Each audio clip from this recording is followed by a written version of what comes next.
الحمدللہ رب العالمین والصلاۃ والسلام علی اشرف الانبیاء والمرسلین وعلی آلہ واصحابہ اجمعین۔ قال اللہ تبارک و تعالی فی القرآن المجید والفرقان الحمید۔ بسم اللہ الرحمن الرحیم۔ کنتم خیر امۃ اخرجت للناس، صدق اللہ العظیم۔ ان اللہ وملائکتہ یصلون علی النبی یا ایھا الذین آمنوا صلوا علیہ وسلموا تسلیما۔ الصلاۃ والسلام علیک یا سیدی یا رسول اللہ وعلی آلک واصحابک یا سیدی یا حبیب اللہ۔ الصلاۃ والسلام علیک یا رحمۃ للعالمین وعلی آلک واصحابک یا شفیع المذنبین۔ مولایا صلی وسلم دائما ابدا علی حبیبک خیر الخلق کلہم، فإن من جودک الدنیا وضرتہا ومن علومک علم اللوح والقلم، قلت حیلتی وانت وسیلتی ادرکنی یا رسول اللہ۔ تمام حمد و ثنا، تعریف و توصیف اللہ جل مجدہ الکریم کی ذات بابرکات کے لیے، جو خالق کائنات بھی ہے اور مالک ارض و سماوات بھی۔ اس کی تعریف اور توصیف کے بعد حضور نبی اکرم نور مجسم، نبی مکرم، رسول محتشم، حضور ختمی المرتبت احمد مجتبیٰ حضرت محمد مصطفیٰ علیہ تحیت و ثنا کے دربار در بار گوہر بار میں بصد عجز و نیاز تحفہ درود و سلام پیش کرنے کے بعد، معزز محترم حاضرین و سامعین، السلام علیکم ورحمۃ اللہ وبرکاتہ۔ آج یہ محفل میلاد مصطفیٰ کا باقاعدہ پہلا پروگرام ہے، جس میں میں اور آپ شامل ہیں۔ اللہ کی بارگاہ میں دعا ہے کہ اللہ ایک ایک لمحہ اس بزم کا اپنی بارگاہ میں قبول اور منظور فرمائے۔ وقت کو ملحوظ رکھتے ہوئے چند لمحوں کی گفتگو آپ کے سامنے پیش کر کے اپنی گفتگو کو سمیٹوں گا۔ اللہ تبارک و تعالی حق بات کہنے کی، سننے کی اور اس پہ عمل کی توفیق نصیب فرمائے۔ قرآن مجید فرقان حمید سے کلمات تلاوت کیے۔ اللہ تبارک و تعالی نے ارشاد فرمایا، کنتم خیر امۃ اخرجت للناس، فرمایا تم بہترین امت ہو جنہیں نکالا گیا ہے لوگوں کے لیے۔ آدم سے لے کر عیسیٰ علیہ السلام تک جتنی امتیں آئی ہیں خیر امت کا اعزاز اور ٹائٹل ان کو نہیں دیا گیا، جبکہ وہ بھی افضل اور اعلیٰ امتیں تھیں۔ ان کے اندر بہت سارے عبادت گزار، بہت سارے شب زندہ دار، راتوں کو جاگنے والے، صدقہ و خیرات کرنے والے موجود ہونے کے باوجود خیر امت کا اعزاز اور ٹائٹل ان کو نہیں دیا گیا۔ یہ اعزاز اور یہ ٹائٹل اللہ نے مجھے اور آپ کو دیا۔ اللہ کے محبوب علیہ الصلوۃ والسلام نے ارشاد فرمایا انتم تتمون سبعین امہ، فرمایا تم امتوں کے 70 کے عدد کو پورا کرنے والے ہو۔ وَأَنْتُمْ خَيْرُهَا وَأَكْرَمُهَا عَلَى اللَّهِ، تم اللہ کے نزدیک پچھلی امتوں سے بہتر بھی ہو اور افضل بھی ہو۔ بات سمجھنے والی یہ ہے کہ آدم سے عیسیٰ تک جو امت، اس کی جھنکار تھوڑی سی ختم کر دیں آپ، آدم سے لے کر عیسیٰ علیہ السلام تک جو امتیں گزری، یہ خیر امت کا اعزاز ان کو نہیں دیا، بہتر امت ہونے کا ٹائٹل ان کو نہیں دیا، مجھے اور آپ کو ملا ہے۔ تو ہمیں اس بات پہ غور و فکر کرنا ہے کہ آخر ہمارے اندر خوبی کون سی ہے، کون سا ایسا عمل تھا، کون سا ایسا وصف تھا جو ان کے اندر نہیں تھا اور ہمارے اندر ہے، اور یہ اعزاز اور یہ ٹائٹل ان کو نہیں دیا گیا اور ہمیں دیا گیا ہے۔ تو یہ بات ذہن میں رکھ لیں کہ جو خیر امت کا اعزاز ہمیں ملا، جو خیر امت کا ٹائٹل ہمیں دیا گیا، یہ ہمارے کسی عمل کی وجہ سے نہیں ہے، ہماری نمازوں کی وجہ سے نہیں ہے، ہمارے روزوں کی وجہ سے نہیں ہے، ہمارے صدقہ و خیرات کی وجہ سے نہیں ہے، بلکہ خیر امت کا اعزاز ہمیں اس لیے ملا ہے کہ ہماری نسبت محمد عربی صلی اللہ علیہ وسلم کے ساتھ ہے، ہم حضور کی امت سے ہیں، اور یہ خیر امت کا ٹائٹل ہمیں اس لیے ملا۔ اور یہ آپ جانتے ہیں کہ شرف مکان کا نہیں ہوتا، شرف مکین کا ہوتا ہے۔ صدر جہاں جا کے بیٹھ جائے وہ مقام صدر ہاؤس بن جاتا ہے، وزیر اعظم جہاں جا کے بیٹھ جائے سیکورٹی کے دستے اس گھر کا گھیراؤ کر لیتے ہیں، مکان کو نہیں دیکھا جاتا، مکین کو دیکھا جاتا ہے۔ میری اور آپ کی حیثیت کو نہیں دیکھا گیا، ہمارے عمل کو نہیں دیکھا گیا کہ ہمارا عمل کتنا ہے، بلکہ دیکھا یہ گیا ہے کہ ہماری نسبت کس نبی کے ساتھ ہے۔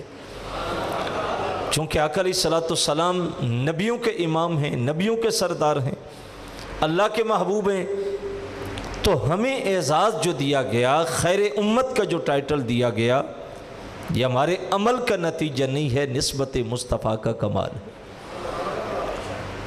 دوسری بات، یہ جو اعزاز ہمارے حصے میں آیا ہے آقا علیہ الصلوۃ والسلام کی امت سے، امتی ہونے کا، خیر امت کا، یہ وہ اعزاز تھا جس کے لیے امتیں تو امتیں رہیں، نبی دعائیں کرتے رہے، التجائیں کرتے رہے، راستے وہ دیکھتے رہے، زیارت کو وہ ترستے رہے، لیکن یہ اعزاز ان کو نہیں ملا۔ زمانہ تو جھلک دیکھنے کو بیتاب تھا۔ امام ابو نعیم نے دلائل النبوہ کے اندر اس بات کو ذکر کیا۔ حضرت عمر بن ربی کہتے ہیں کہ میں مکے کے بازار سے گزر رہا تھا تو میری ملاقات زید بن عمر بن نفیل کے ساتھ ہوئی، جو بوڑھا تھا، بڑی جلدی میں چل رہا تھا۔ تو میں نے اس کو روک کے کہا کہ زید کہاں جا رہے ہو؟ کہنے لگے میں غار حرا میں جا رہا ہوں، اور اس نے مجھے بتایا کہ میں بت پرستی سے تنگ ہوں، شرک سے، بتوں کی پوجا سے نفرت کرتا ہوں، اور میں جا رہا ہوں وہاں اللہ کی عبادت کرنے، اور میں اس رب کو مانتا ہوں جس کا ذکر اور جس کے بارے میں تعلیمات ابراہیم و اسماعیل نے دی ہیں۔ اور آگے رخصت ہوا، چند قدم چل کے پھر واپس آیا اور میری طرف دیکھ کے کہنے لگا میں تمہیں بتا دیتا ہوں کہ میں اس انتظار میں زندگی کے شب و روز کاٹ رہا ہوں کہ کاش وہ نبی میری زندگی میں آ جائے جس نے اسماعیل علیہ السلام کی اولاد سے آنا ہے اور عبد المطلب کے خاندان سے آنا ہے، اور کہا چل نام بھی بتا دیتا ہوں، اس کا نام احمد ہوگا۔ پھر کہا ہو سکتا ہے میری ملاقات نہ ہو اور عمر تیرے ساتھ اس کی ملاقات ہو جائے، چونکہ میں بوڑھا ہوں تم جوان ہو، تو میں اس کی نشانیاں تمہیں بتا دیتا ہوں، چونکہ میں ملک و ملک پھرا ہوں، عیسائیوں سے ملا، یہودی علماء سے ملا اور مجوسی علماء سے ملا، اور میں نے انہیں کہا کہ مجھے خیر کی تلاش ہے، مجھے کوئی راستہ بتاؤ جو خیر کا راستہ ہو۔ تو انہوں نے مجھے اپنی کتابوں کی روح سے ایک ہی راستہ بتایا تھا کہ اگر تمہیں خیر کی تلاش ہے تو انتظار کر آخر الزمان نبی کا، وہ آئے گا، اس کو مل لینا، تمہیں خیر مل جائے گی۔ کہا اس کی نشانی یہ ہوگی کہ اس کا قد نہ زیادہ لمبا ہوگا نہ زیادہ پست ہوگا، درمیانہ قد ہوگا، زلفیں نہ زیادہ کنڈل ہوں گی اور نہ زیادہ جو ہے وہ سیدھی ہوں گی، ہلکے ہلکے پیچ ہوں گے ان میں۔ کہا آنکھوں میں قدرتی سرخی سدا قائم رہے گی، کبھی ختم نہیں ہوگی۔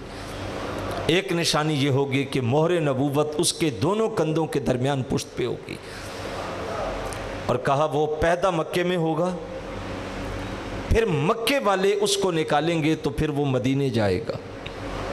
یہ ساری نشانیاں بتا کے کہا میں جا رہا ہوں، اگر تمہاری موجودگی میں وہ نبی آ گیا اور شرف تمہیں زیارت کا ملا تو میرا بھی سلام دے دینا، اور ایک بات یاد رکھنا، اس نبی سے بے وفائی نہ کرنا، اس کو دھوکہ نہ دینا، وہ اللہ کا آخری نبی ہوگا اور برحق نبی ہوگا۔ عامر بن ربیع کہتے ہیں کہ میری ملاقات حضور علیہ السلام سے ہوئی، شرف صحابیت ملا۔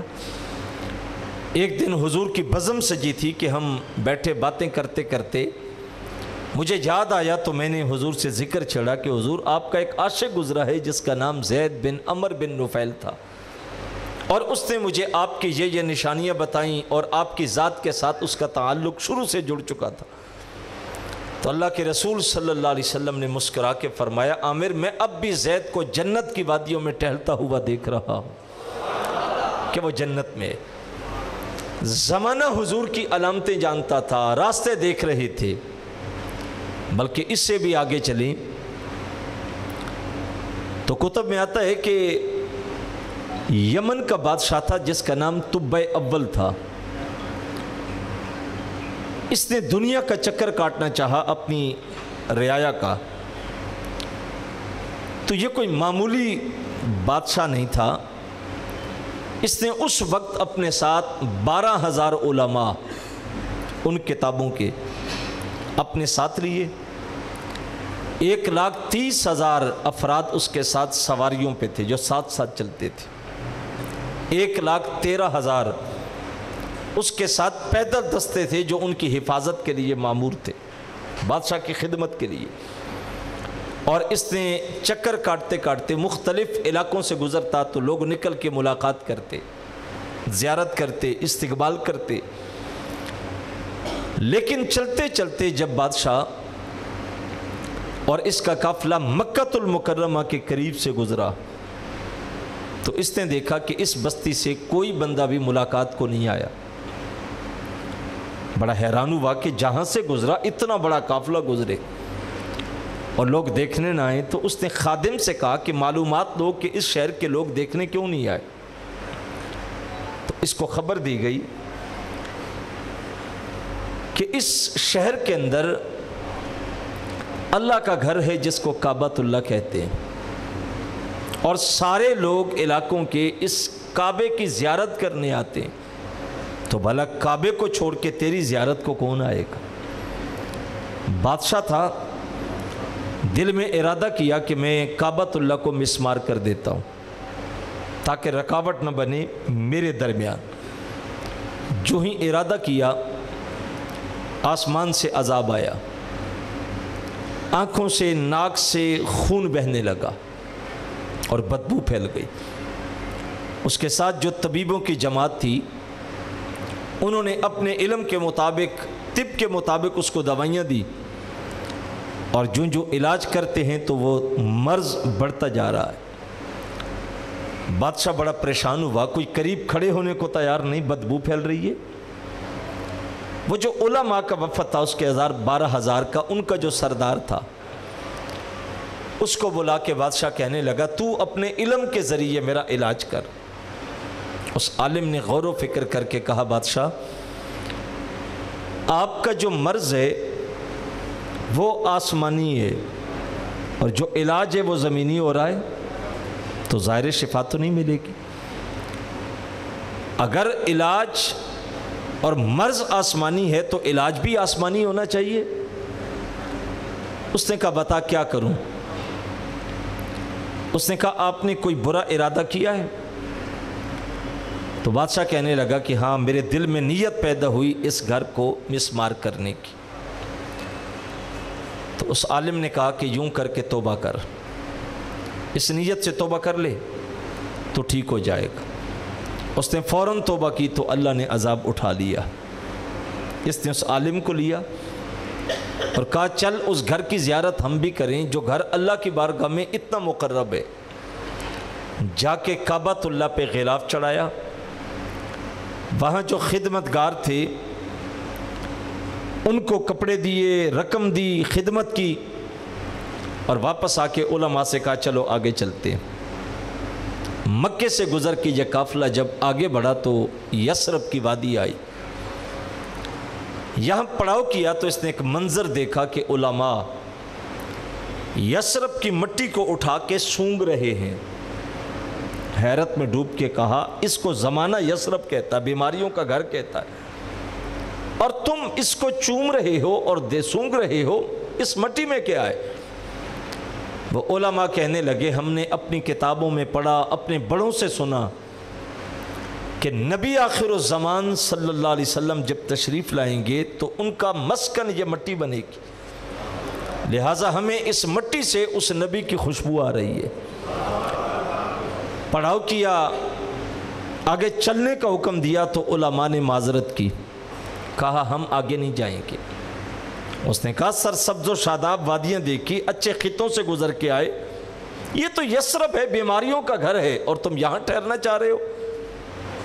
انہوں نے کہا نبی آخر الزمان نے یہاں پہ آنا ہے تو ہم یہاں ٹھہریں گے، اگر ہماری زندگی میں آ گئے تو ہم دیدار کریں گے، اگر نہ آ سکے تو ہم دنیا سے چلے بھی گئے تو جب نبی یہاں آئے گا، اس دھرتی پہ چلے گا، اس کے قدموں سے اڑنے والی دھول کے ذرے اگر ہماری قبروں پہ پڑ گئے تو ہماری بخشش ہو جائے گی، لہٰذا ہم نے آگے نہیں جانا، ہم یہاں پڑاؤ کرتے ہیں۔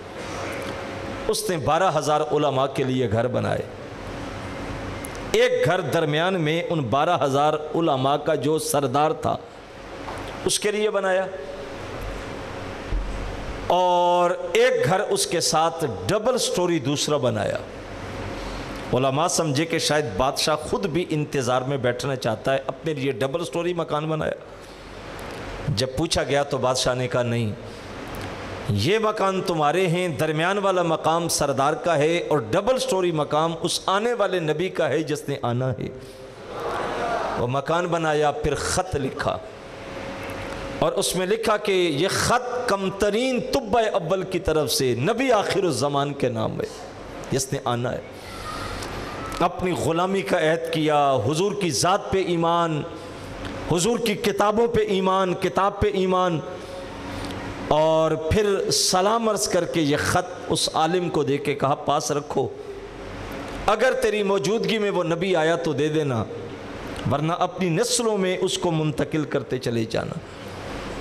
آپ نے وہ منظر پڑھا ہوگا جب آقا علیہ الصلوۃ والسلام ہجرت کر کے مکے سے مدینے آئے، تو جب مدینے میں داخل ہوئے تو بہت سارے لوگوں نے خواہش کی کہ حضور ہمارے گھر ٹھہریں۔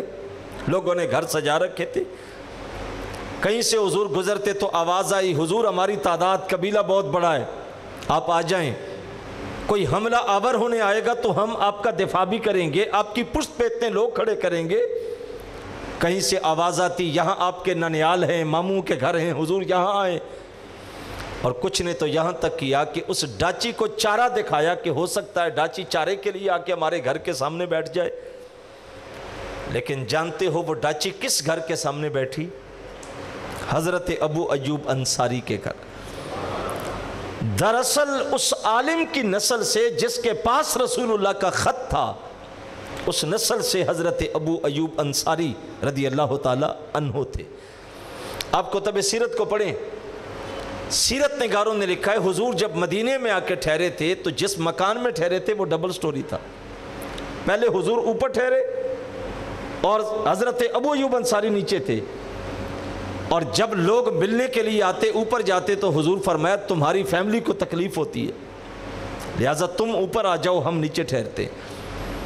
تو جب حضور نیچے تھے تو سیرت کی کتب میں آتا ہے حضرت ابو ایوب انصاری رضی اللہ تعالیٰ عنہ فرماتے ہیں کہ جتنے دن حضور نیچے رہے ہم چھت کے اوپر چلتے نہیں تھے بلکہ سائڈ کی دیواروں سے لگ کے چلتے تھے کہ کہیں ہمارے قدم حضور کے اوپر نہ آ جائے۔ ادب کی وجہ سے تو یہ وہ مکان تھا جس کو طب اول بنا کے گیا تھا حضور کے لیے، اور آقا علیہ الصلوۃ والسلام اسی مکان کے اندر آ کے ٹھہرے تھے۔ صاحب کہاں سے لوگ چلے تھے اور انتظار کی بھٹیوں میں جلتے رہے، آرزویں کرتے رہے، انتظار کرتے رہے، راستے دیکھتے رہے، لیکن یہ سعادت اللہ نے ان کو نہیں دی، اور یہ سعادت میرے اور آپ کے حصے میں آئی۔ لیکن ہم نے کوشش کر کے اس سعادت کو اپنے سینے میں محفوظ کرنا ہے۔ اللہ نے ہمیں توفیق دے دی، ہمارا رشتہ حضور کے ساتھ جڑ گیا، ہماری محبت حضور کے ساتھ جڑ گئی۔ جس نسبت کے لیے لوگ ترستے رہے، جس نسبت کے لیے لوگ دعائیں کرتے رہے، التجائیں کرتے رہے اور راستے دیکھتے رہے، اور یہ سعادت ان کو نہیں ملی لیکن ہمیں بن مانگے مل گئی۔ ہم نے دعا بھی نہیں کی، ہم نے التجا بھی نہیں کی، ہم راتوں کو جاگے بھی نہیں، ہم نے مصلے بھی نہیں بچھائے، ہم نے آنسو بھی نہیں بہائے۔ ہم دنیا میں آئے، مؤذن نے آ کے کان میں بشارت دی مبارک ہو مصطفیٰ کے امتی بن کے آئے ہو۔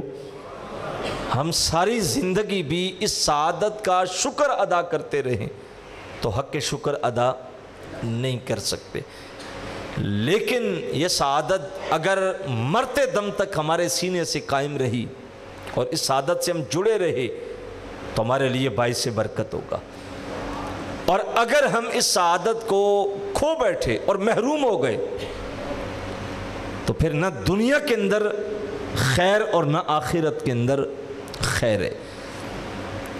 ہمارا یہ دعویٰ محبت ہے کہ ہم حضور کے ساتھ پیار کرتے ہیں، اور اس میں کوئی دوسری رائے نہیں ہے۔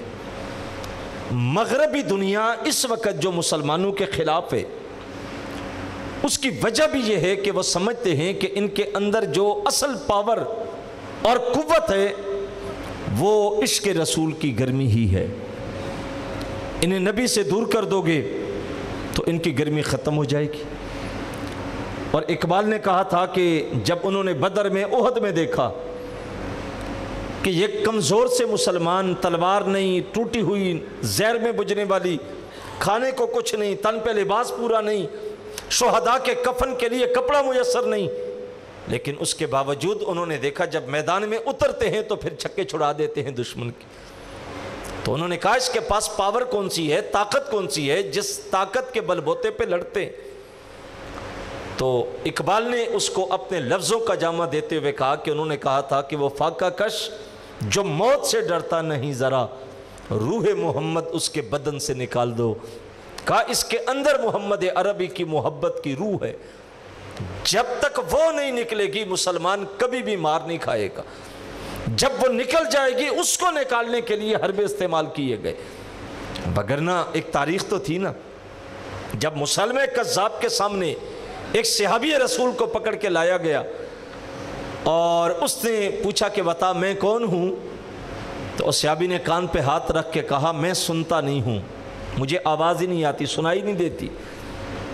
اس نے پینترا بدل کے، انداز بدل کے، پھر اس کی طرف دیکھ کے کہا اچھا بتا محمد کون ہے؟ نام نبی سن کے امتی کے چہرے پہ ایک رونق آئی اور مسکرا کے کہا وہ میرا نبی ہے۔ کہا جب میں کہتا ہوں میں کون ہوں تو کہتا میں سنتا ہی نہیں، اور جب کہوں نبی کون ہے تو فوراً سمجھ جاتا ہے۔ اس نے اپنے ملازم سے کہا اس کا ایک بازو کاٹ دو، ایک بازو کٹ گیا، سمجھا کہ اب ظاہر تکلیف ہوئی ہے۔ اس نے پھر پوچھا بتا میں کون ہوں؟ کہا میں نے کہا نا میں نہیں سنتا۔ اس نے پھر کہا اچھا بتا محمد کون ہے؟ کہا وہ میرا محبوب ہے۔ اس نے کہا دوسرا بازو بھی کاٹ دو، دوسرا بازو کاٹا گیا، پھر کہا بتا میں کون ہوں؟ کہا میں نے کہا نا میں نہیں سنتا۔ کہا بتا محمد کون ہے؟ کہا وہ میرا محبوب ہے، وہ میرا دلبر ہے، وہ میری جان ہے۔ کب پاؤں کاٹ دو، ایک ایک عضو کٹتا گیا، لیکن جب وہ کہتا میں کون ہوں وہ کہتا میں سنتا ہی نہیں، سنائی نہیں دیتا، اور جب وہ کہتا بتا محمد کون ہے تو وہ ہر بار نئے جوبن کے ساتھ جواب دیتا۔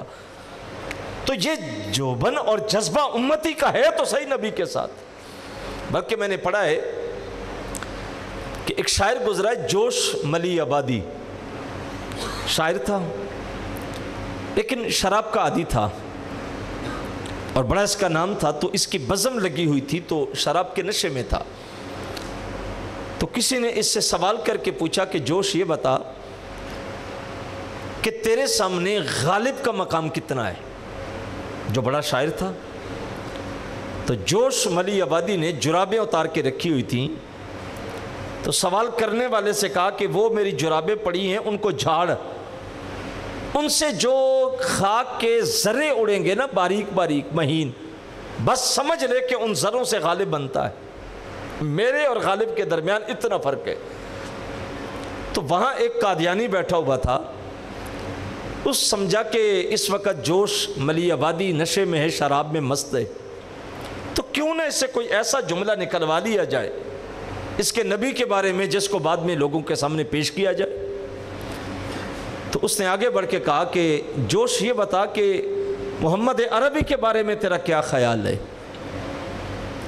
تو جوش کے ہاتھ میں شراب کی بوتل تھی، سیدھی اس کی ماتھے پہ ماری، کہا ظالم شرابی ضرور ہوں پر محمد کا غدار نہیں ہوں، میں جانتا ہوں کہ میرے رسول سے میرا رشتہ کیا ہے۔ یہ وہ داستان ہے جو وہاں سے لے کر اب تک چلی آ رہی ہے۔ بلکہ ایک شخص تھا غیر مسلم عیسائی اسکالر تھا، اس سے کسی موقع پہ پوچھا گیا کہ آپ کو متاثر کس نے کیا ہے؟ اس نے کہا کہ میں دنیا میں ایک گداگر مسلمان تھا اس سے متاثر ہوا ہوں، باقی مجھے کوئی متاثر نہیں کر سکا۔ پوچھنے والے نے حیرت میں ڈوب کے کہا اتنا بڑا نام ہے تیرا اور متاثر ایک مسلمان اور وہ بھی گداگر جو مانگنے والا ہے اس سے ہو؟ اس کی وجہ کہنے لگا کہ میں ایک دن جا رہا تھا تو ایک چوک میں نے ایک گداگر دیکھا مانگنے والا جو کاسا پکڑ کے مانگ رہا تھا، میں قریب سے گزرا، اس نے مجھے پہچانا کسی رویے سے عمل سے، یا وہ جانتا تھا، تو اس نے میری طرف دیکھ کے مجھے کہا کہ اپنے نبی عیسیٰ کے نام پہ کچھ دے جا۔ تو میں نے اس کی طرف توجہ نہیں کی، میں آگے گزر گیا، اٹھ کے میرے پیچھے چلا اور مجھے پھر آواز دے کے کہنے لگا اپنے نبی کے نام پہ کچھ دے جا۔ میں نے پھر بھی باتیں سنی، میں نے رفتار تھوڑی سی تیز کر دی کہ اسے جان چھڑاؤں اور نکل جاؤں۔ جب میں تیز ہوا تو وہ بھی تیز ہو گیا میرے پیچھے، اور چلتے چلتے میرے قریب آ کے کہنے لگا تم سے اپنے نبی کے نام پہ کچھ مانگا ہے، عیسیٰ کے نام پہ کچھ دے جا جس کو مانتا ہے۔ تو کہتے میں رک گیا اور میں نے اس کی طرف دیکھ کے کہا کہ جان نہیں چھوڑے گا؟ اس نے کہا نہیں، تمہارے نبی کے نام پہ مانگا ہے کچھ دے دے اور چلا جا، بھوکا ہوں۔ تو کہتے میں نے اسے کہا کہ میرے نبی کے نام پہ مانگ رہے ہو، تم مسلمان ہو، تم اپنے نبی کے نام پہ کیا دے سکتے ہو؟ تو گداگر مجھے کہنے لگا تم مانگو تو صحیح میرے نبی کے نام پہ۔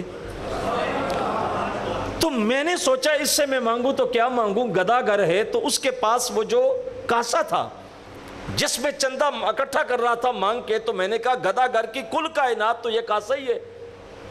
تو میں نے اس سے کہا اگر تمہارے نبی کے نام پہ یہ کاسا مانگو تو دے دو گے؟ تو اس نے وہ کاسا پیسوں سے بھرا ہوا میرے قدموں میں ڈھیر کر دیا اور کہا یہ لے۔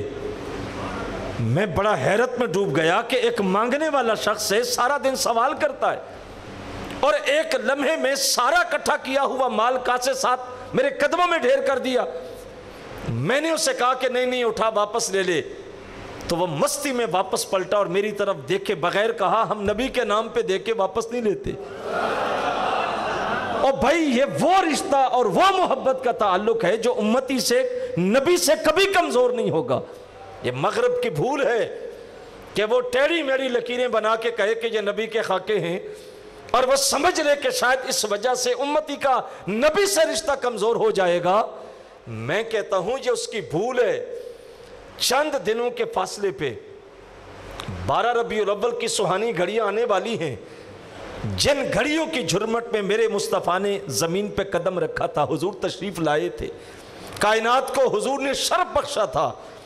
چونکہ فرانس اور مغربی دنیا ترقی یافتہ دور میں وہ سمجھتے ہیں کہ پوری دنیا پہ ہمارا قبضہ ہے، ہم ان سے کہتے ہیں کہ 12 ربیع الاول کی صبح کے وقت ذرا سیٹلائٹ کو آن کریں نا، دنیا کا نقشہ تو دیکھیں، تمہیں کائنات کے چپے چپے پہ ذکر میرے محمد کا ملے گا۔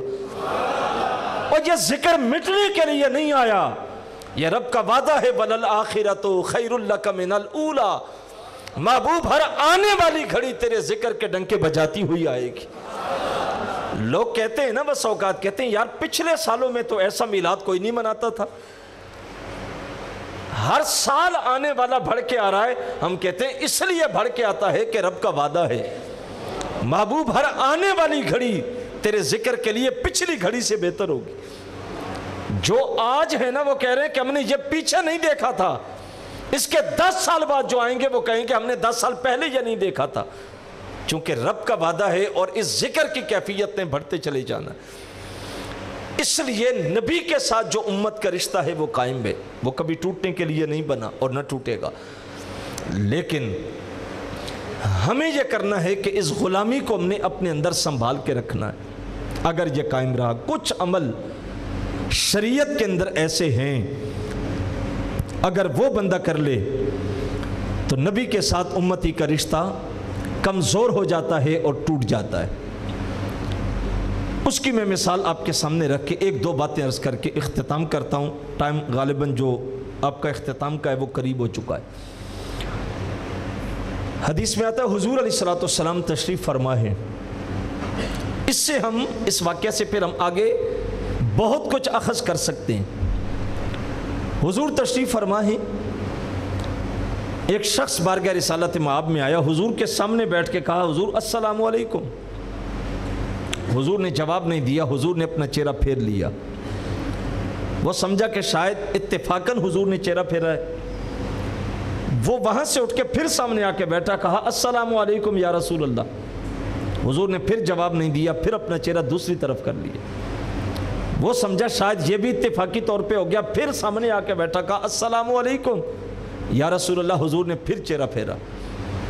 اب اس کو یقین ہو گیا کہ معاملہ اتفاقی نہیں ہے، کوئی وجہ ہے۔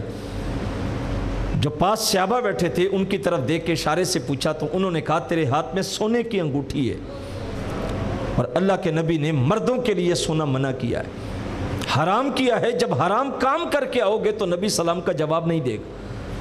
اس نے فوراً انگوٹھی اتاری، پھینکی اور حضور کے سامنے بیٹھ کے کہا السلام علیکم۔ تو حضور مسکرا کے جواب دیتے ہیں وعلیکم السلام۔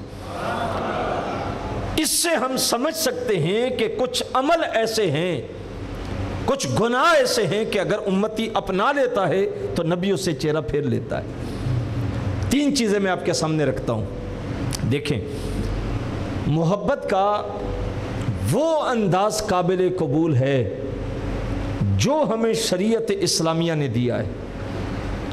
اگر شریعت سے ہٹ کے اپنے انداز محبت بنائیں گے، ضابطے اپنے بنائیں گے اور سمجھ لیں کہ یہ بھی محبت، یہ بھی محبت، یہ بھی محبت، اور بھائی شریعت میں اسی محبت کو قبول کیا جاتا ہے جو شریعت کے دیے ہوئے ضابطوں کے مطابق ہو۔ اس کی مثال آپ کے سامنے رکھوں کہ حضور تشریف فرمائے، شب جمعہ، آقا علیہ السلام نے حضرت عبداللہ بن رواحہ رضی اللہ تعالی عنہ کو بلا کے چند اشخاص دے کے کہا، ابن رواحہ صبح نماز فجر پڑھ کے ان کو فلاں مقام پہ لے جانا، کسی بھی کام سے۔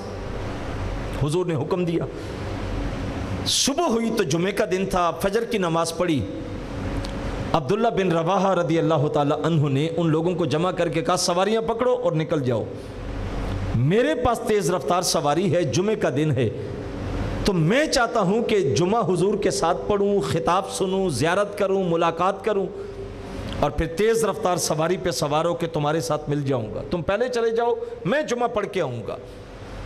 وہ چلے گئے، عبداللہ بن رواحہ رہ گئے، حضور خطبہ دینے آئے، دیکھا عبداللہ بن رواحہ سامنے بیٹھا ہوا ہے۔ نماز جمعہ ختم کر کے جب ملاقات کرنے آگے بڑھا تو حضور فرمایا، ابن رواحہ تو گیا نہیں؟ عرض کی حضور باقی لوگ چلے گئے، میرے پاس تیز رفتار سواری تھی، میں نے کہا چلو جمعہ آپ کے پیچھے پڑھوں گا، خطاب سنوں گا، ملاقات کروں گا، زیارت کروں گا، پھر تیز رفتاری سے جا کے پہنچ جاؤں گا۔ اللہ کے نبی فرمایا، عبداللہ تو جتنا مرضی تیز رفتاری سے جائے، جو اجر اللہ ان کو دے گا وہ تجھے نہیں ملے گا۔ انہوں نے میرے حکم کو مانا ہے، تو نے اپنا ضابطہ محبت استعمال کیا۔ تو جب ضابطہ محبت اپنا استعمال کریں گے جو شریعت کے مزاج سے اور رسول اللہ کے حکم سے ہٹ کے ہوگا، وہ کبھی بھی قابل قبول نہیں ہوگا۔ آقا علیہ السلام نے ہمیں کچھ چیزیں دیں اور واضح شریعت کے اندر وہ احادیث موجود ہے۔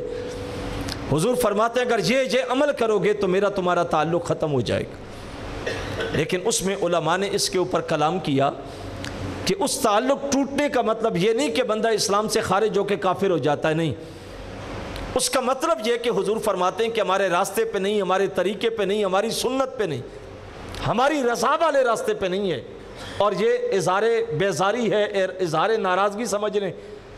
تین چیزیں آپ کے سامنے رکھتا ہوں اختصار کے ساتھ۔ اللہ کے محبوب علیہ السلام نے ارشاد فرمایا کہ فَلَيْسَ مِنَّا مَن لَّمْ يَتَغَنَّ بِالْقُرْآنِ، حضور فرماتے ہیں وہ شخص ہم میں سے نہیں ہے جو قرآن کو غنا کے ساتھ نہیں پڑھتا، خوبصورت کر کے نہیں پڑھتا، قوانین کے مطابق نہیں پڑھتا، سنوار کے نہیں پڑھتا، سجا کے نہیں پڑھتا۔ حضور فرماتے ہیں وہ شخص ہم میں سے نہیں ہے۔ اب بات سیدھی سیدھی حضور نے کی، جو قرآن کو خوبصورتی کے ساتھ نہیں پڑھتا، حضور کہتے ہیں وہ ہم میں سے نہیں ہے، اس کا ہمارے سے کوئی تعلق نہیں ہے۔ تو پھر بتائیے گا اس کا حال کیا ہوگا جس نے سال ہا سال کبھی قرآن کھولا ہی نہیں، پڑھا ہی نہیں۔ دعویٰ رسول اللہ کی محبت کا ہے۔ آج آپ دیکھ رہے نا کہ قرآن کے ساتھ ہمارا رشتہ کتنا کمزور ہے۔ اگر پوری بزم سے ہم چن کے بندے نکالیں جو روزانہ صبح قرآن پڑھتے ہیں، ایک رکوع یا آدھا رکوع یا چند آیات، تو ممکن ہے کہ 2 4 5 10 بھی نہ نکلے۔ گھروں کا ماحول میں بھی جانتا ہوں، آپ بھی جانتے ہیں، کنال کی کوٹھی بنتی ہے، ڈبل سٹوری مکان ہوتا ہے، نقشہ باہر سے آتا ہے، اور اس میں بتاتے ہیں کہ جناب یہاں مہمان بیٹھتے ہیں، یہاں کھانا کھاتے ہیں، اگر کوئی رات کو ٹھہرے تو یہ کمرہ ہے، یہ فلاں بیٹے کا، یہ فلاں بیٹی کا۔ شادی شدہ بیٹیوں نے آنا ہوتا ہے تو ایک کمرہ ان کے لیے حال بنا رکھا ہے۔ سارے کمرے بن گئے، اگر ایک کوٹھی میں کمرہ نہیں بنا تو نماز اور قرآن کا نہیں بنا، کہ ایک کمرہ مختص کر دیں جہاں سارے بچیاں بچے مل کے صبح قرآن پڑھ لیں، نماز پڑھ لیں۔ ہمارے گھروں میں نہیں ہے۔ قرآن کے ساتھ ہمارا رشتہ محبت کتنا کمزور ہے۔ حضرت عبداللہ بن مسعود رضی اللہ تعالی عنہ علقمہ بن قیس رضی اللہ تعالی عنہ کو بلاتے، چونکہ حضرت علقمہ بن قیس قرآن بڑا خوبصورت پڑھتے تھے۔ عبداللہ بن مسعود اس کو بلاتے اور بلا کے کہتے علقمہ ذرا قرآن تو پڑھنا۔ تو حضرت علقمہ رضی اللہ تعالی عنہ قرآن کی سورت پڑھتے، جب سورت ختم ہوتی تو حضرت عبداللہ بن مسعود فرماتے علقمہ تجھ پہ عبداللہ بن مسعود کے ماں باپ قربان جائیں، ایک سورت اور سنا دے۔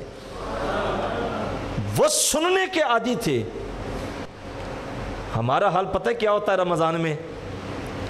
جہاں قاری قرآن لے کے ساتھ پڑھتا ہے، خوبصورتی کے ساتھ پڑھتا ہے، وہاں 2-4 دنوں کے بعد مسجد خالی ہو جاتی ہے، کہتے ہیں پورا قاری صاحب 1.5 گھنٹہ لگاتے ہیں، اور وہاں لوگ جانے کی کوشش کرتے ہیں جہاں 20 منٹ میں 20 تراویحیں پڑھی جاتی ہیں۔ جہاں قاری اچھا، کون سا ایسا شخص ہے جو جمعے کے دن یہ ڈھونڈ کے جاتا ہے کہ دین اچھا کون دیتا ہے اور قرآن اچھا کون پڑھتا ہے؟ جہاں سر، سواد اور اشعار پڑھے جائیں، راگ اور ناچ گانے کی طرزوں پہ ناتے ہوں، ہمیں وہ نعت خان تو بڑے پسند ہوتے جو دف کے ساتھ پڑھنے کے لیے ڈھولکے بجائیں سٹیجوں پہ، ہم ان کی بھاری فیسیں ادا کر کے ان کو بلاتے ہیں کہ ان کے پیچھے لوگ زیادہ آئیں گے۔ لیکن اللہ کے رسول فرماتے ہیں، حضور فرمایا تمہیں بتاؤں کہ تم میں سے احسن الناس، اچھا بندہ کون ہے؟ پوچھا حضور کون؟ فرمایا جو قرآن اچھا پڑھے اور پڑھتے پڑھتے اس پہ رکت طاری ہو جائے۔ حضور فرماتے ہیں لوگوں میں سے اچھا بندہ وہ ہے، احسن الناس، لوگوں میں بہترین شخص وہ ہے۔ ایک تو ہمیں قرآن کے ساتھ تعلق جوڑنا پڑے گا، خواہ وہ 2-4 آیات کا ہی کیوں نہ ہو، لیکن روٹین بنانی چاہیے۔ دوسری بات، اللہ کے رسول صلی اللہ علیہ وسلم نے ارشاد فرمایا من غش فلیس منا، یہ میلاد کا پیغام ہے۔ حضور گزرے بازار سے، دیکھا بندہ گندم بیچ رہا ہے، ڈھیر لگا ہوا ہے، بس گزرتے گزرتے حضور کی نظر پڑی تو اللہ کے رسول نے رک کے اپنی انگلی اس گندم کے ڈھیر میں داخل کی یوں، اور واپس نکالی تو دیکھا اس کو تری لگی ہوئی تھی۔ تو حضور پوچھا گندم اوپر سے خشک ہے اندر سے تر ہے، یہ کیا؟ کہنے لگا حضور بارش ہوئی تھی تو گندم کو پانی لگ گیا تھا تو میں نے اندر والی خشک اوپر کر دی اور جو گلی تھی وہ نیچے کر دی تاکہ گاہک خشک سمجھ کے آ کے خریدے۔ تو اللہ کے نبی نے وہاں کھڑے ہو کے فرمایا من غش فلیس منا، جس نے ملاوٹ کی وہ ہم میں سے نہیں ہے۔ دھوکہ دیا، ملاوٹ کی، وہ ہم میں سے نہیں ہے۔ یہ اللہ کے رسول کا فرمان ہے۔ آج میں اور آپ ذرا اپنے مارکیٹ کا، بازاروں کا حال دیکھیں، طریقہ کار دیکھیں، ہمارا حال کیا ہے؟ اچھے خاصے بندے کے پاس کھڑے ہو جائیں، گفتگو کریں، آپ کو بہت نیک، بہت متقی، بہت دیندار، اس کی آواز کا